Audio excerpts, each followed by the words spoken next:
Combien gagne un manager? Là, la question est un peu difficile. C'est comme on disait, combien gagne un directeur commercial? Parce que le manager, malheureusement, il n'est pas qu'au rôle du directeur, il est aussi directeur commercial. Et il y a plusieurs types de rémunérations qui sont prévues par la corporation ou par, je vais dire, les habitudes.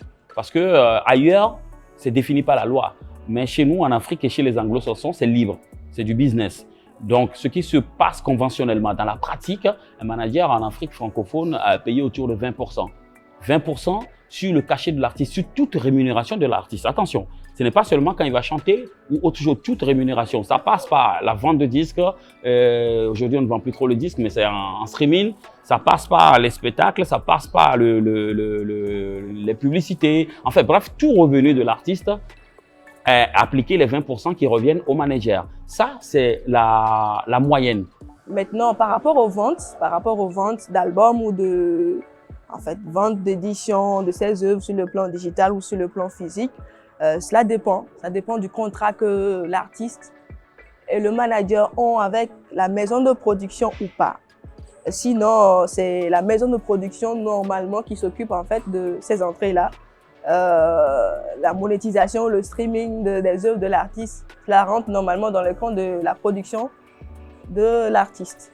Donc, si entre l'artiste et le manager et la maison de production, il y a ce contrat au préalable que le manager doit toucher des revenus sur ces revenus de streaming-là, d'accord. Parce que ce n'est pas obligatoire et ce n'est pas tout le temps que le manager touche. Un manager peut être payé en dessous de ça, c'est-à-dire peut être payé à 10%. Un manager peut être payé à 30%. Tout dépend de comment on embrasse le contrat. Je donne un exemple. Un manager qui est surcoté, je veux dire, qui connaît son boulot, qui prend un artiste de rien du tout et qui l'amène demain matin superstar. Il peut demander 30%, 40%, ça arrive. Vous prenez un manager, par exemple, un grand artiste qui a déjà fait un parcours, qui a besoin d'un manager après 20 ans de carrière réussi. Le manager aurait du mal à toucher les 20%, il ne prendrait pas plus de 10%.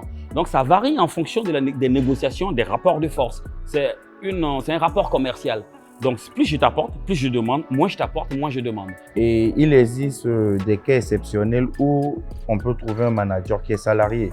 Ce qui veut dire, en fait, il ne perçoit pas sur les revenus de l'artiste, mais il a un quota fixe, genre un salaire, où il est payé à la fin du mois.